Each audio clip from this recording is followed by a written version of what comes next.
Assalamualaikum warahmatullahi wabarakatuh. Kami dari kelompok 1 akan mempresentasikan materi terkait perilaku individu dalam organisasi. Kelompok 1 terdiri dari 3 orang. Yang pertama saya sendiri, Lia Anggraini. Yang kedua, Agung Prayogo. Yang ketiga, Sylvia Mega Eliza Sihombing. Pertama-tama saya akan menjelaskan pengertian perilaku. Perilaku sangat dipengaruhi oleh lingkungan di mana dia berada, baik lingkungan keluarga, masyarakat, adat istiadat dan budaya, serta lingkungan di mana individu itu berada. Oleh karena itu, setiap individu akan sangat berbeda kualitasnya dan perilakunya dalam suatu organisasi tergantung pada kualitas lingkungan. Kemudian di sini kami telah paparkan pengertian perilaku didefinisikan oleh para ahli.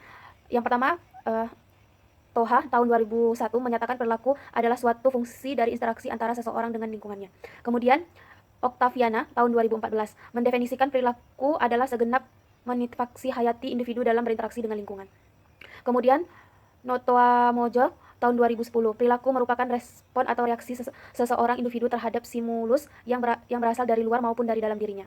Kemudian dari Wawan tahun 2011, memberikan arti perilaku sebagai suatu tindakan yang dapat diamati dan mempunyai frekuensi sisfik. Kemudian Kas dan Ross tahun 1995 mendefinisikan perilaku adalah cara bertindak yang menunjukkan tingkah laku seseorang. Kemudian saya akan menjelaskan perilaku individu. Perilaku individu adalah sikap bakal dari perilaku organisasi. Perilaku organisasi merupakan gabungan atau totalitas dari perilaku individu-individu dan lain-lain yang ada di dalam organisasi. Perilaku individu adalah interaksi antara karakteristik individu dengan karakteristik organisasi. Di sini kami telah paparkan definisi perilaku individu yang diajukan oleh para ahli.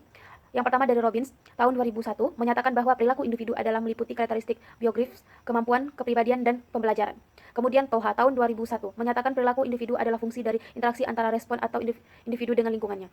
Kemudian Sofyan dan Garniwa tahun 2007 mendefinisikan perilaku individu sebagai sesuatu yang dikerjakan seseorang, seperti berbicara dengan manajer dan mendengarkan rekan kerja sekerja. Kemudian Gibson et al. Tahun 2012 menyatakan perilaku individu segala sesuatu yang dilakukan seseorang seperti berbicara, berjalan, dan berpikir. Kemudian menurut Noto tahun 2010 memberi pengertian perilaku manusia adalah semua kegiatan yang aktivitas manusia baik yang diamati langsung maupun yang tidak dapat diamati oleh pihak luar.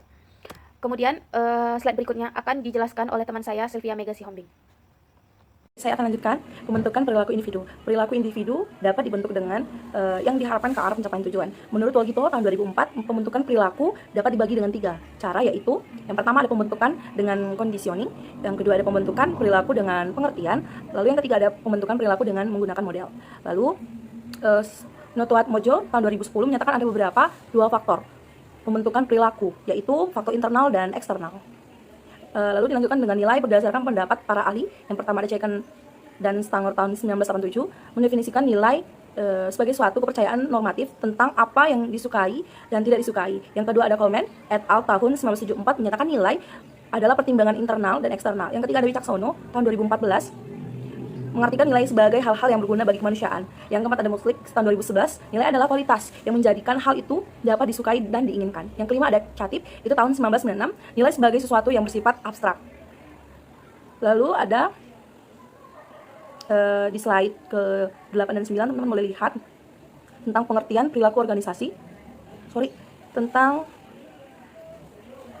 nilai pengertian perilaku organisasi. Organisasi merupakan sarana atau alat bagi orang-orang dalam bekerja sama untuk mencapai tujuan yang diharapkan, yang di dalamnya terdapat hubungan kerja yang saling berhubungan satu sama dengan yang lainnya. Lalu kita lanjutkan nilai berdasarkan pendapat para ahli, yaitu ada Robbins Institute tahun 2008, yaitu studi menyelidiki pengaruh yang dimiliki kelompok atau struktur terhadap organisasi. Lalu ada di TOA 2014 suatu studi yang menyangkut aspek-aspek tingkah laku manusia dalam suatu organisasi atau suatu kelompok tertentu. Lalu ada Handoko tahun 2000 perilaku organisasi, pada hakikatnya mendasarkan kajiannya pada ilmu perilaku itu sendiri atau akar ilmu psikologi. Lalu dilanjutkan Muklins 2005 sebagai studi dan pemahaman tentang perilaku individu dan pada pola struktur untuk membantu meningkatkan kinerja dan efektivitas organisasi. Lalu ada Georges dan Jones tahun 2002 sebagai sesuatu studi tentang berbagai faktor yang mempengaruhi tindakan individu dan kelompok dalam organisasi serta bagaimana organisasi mengelola lingkungan.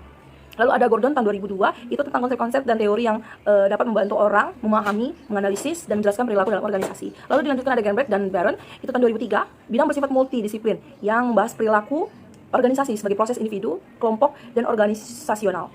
Lalu dilanjutkan dengan tujuan perilaku organisasi, tujuan mempelajari perilaku organisasi bagi para manajer yang diberi mandat oleh para pemilik organisasi, yaitu mendeskripsikan, menjelaskan, dan memprediksikan serta mengendalikan perilaku manusia. Yaitu ada beberapa cangkupan dari Sobrin 2015 dan MC Check and Glino tahun 2008. Nah, kita boleh lihat ya perilaku manusia dari Sobrin itu Ada beberapa cangkupan. Ada perilaku manusia, yaitu mengenali, mendiagnosis, dan menjelaskan kejadian-kejadian yang secara teratur dan predictable. Lalu ada yang kedua, menjelaskan dan memprediksi perilaku manusia, yaitu memahami, menjelaskan apa yang terjadi. Lalu yang ketiga, boleh dilihat untuk mengendalikan perilaku manusia, yaitu dalam mengendalikan perilaku manusia, bukan sekedar mengawasi atau mengarahkannya. Lalu kita melihat perbandingan dari MCN Glynnow tahun 2008, itu ada beberapa cakupan juga. Itu yang pertama ada untuk dapat memahami dan menjelaskan kejadian-kejadian yang terjadi dalam organisasi. Yang kedua, mempelajari perilaku organisasi untuk dapat meramalkan dan menjelaskan kejadian-kejadian yang terjadi dalam organisasi. Yang terakhir ada yang ketiga, mempelajari perilaku organisasi adalah untuk mengendalikan perilaku-perilaku dalam organisasi. Lalu dilanjutkan oleh pentingnya perilaku organisasi. Dalam perilaku organisasi dijelaskan bagaimana seseorang sebagai individu maupun sebagai anggota kelompok berperilaku dalam organisasi. Sikap dan perilaku orang yang berbeda-beda dalam satu organisasi perlu dipelajari untuk mencari solusi tentang bagaimana manajemen dapat mengelola individu maupun kelompok agar organisasi secara efektif, dan juga para manajer diharapkan dapat mempelajari perilaku organisasi karena sangat penting untuk membantu para manajer untuk memperbaiki, mendorong atau merubah perilaku kerja baik individu, kelompok maupun organisasi secara keseluruhan. Dengan mempelajari perilaku organisasi, maka para manajer memiliki keterampilannya untuk menangani perilaku pegawainya untuk dapat bekerja dengan baik. Selanjutnya, prinsip-prinsip perilaku organisasi. Perilaku organisasi pada hakikatnya adalah hasil-hasil interaksi antara individu-individu dalam organisasinya. Oleh karena itu, untuk memahami perilaku organisasi sebaiknya diketahui terlebih dahulu individu-individu sebagai pendukung organisasi tersebut. Salah satu cara untuk memahami sifat-sifat manusia ialah dengan menganalisis prinsip-prinsip dasar yang merupakan salah satu bagian daripadanya. Selanjutnya yaitu karakteristik perilaku organisasi. Yang pertama itu perilaku. Fokus dari perilaku organisasi adalah perilaku individu dalam organisasi. Yang kedua, struktur dari organisasi dan kelompok. Struktur berkaitan dengan hubungan yang bersifat tetap dalam organisasi, bagaimana pekerjaan dalam organisasi dirancang, bagaimana pekerjaan itu diatur dalam organisasi. Yang tiga, proses organisasi berkaitan dengan interaksi yang terjadi antara anggota organisasi. Proses organisasi antara lain meliputi komunikasi, kepemimpinan, keputusan, dan kekuasaan. Yang selanjutnya itu pendekatan dalam perilaku organisasi. Adanya interaksi atau hubungan antara individu dalam organisasi, maka penelahan terhadap perilaku organisasi haruslah dilakukan melalui pendekatan-pendekatannya, yaitu pendekatan sumber daya manusia untuk membantu pegawai agar berprestasi lebih baik. Selanjutnya, pendekatan kontingensi, yaitu pendekatan kontingensi mengandung bahwa adanya lingkungan yang berbeda kehendak praktek perilaku yang berbeda pula untuk mencapai keefektifan.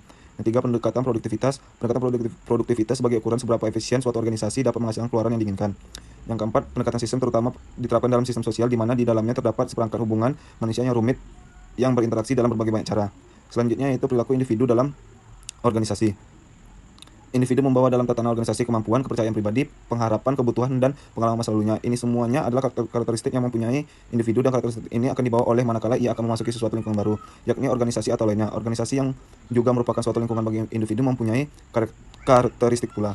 Yang terakhir yaitu kesimpulan, perilaku individu dalam organisasi dipengaruhi oleh persepsi, kepribadian, dan emosi individu tersebut, di mana kita dapat menilai atau menafsirkan perilaku dengan cara mengamati pola kebiasaan dan peraturan-peraturan yang ada.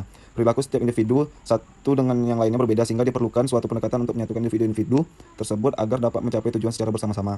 Adapun selain dari menafsirkan perilaku individu, untuk mengetahui tujuan individu tersebut bisa menggunakan komunikasi sebagai media untuk mengetahui individu tersebut. Terdapat beberapa perbedaan karakteristik yang terdapat pada dari setiap individu.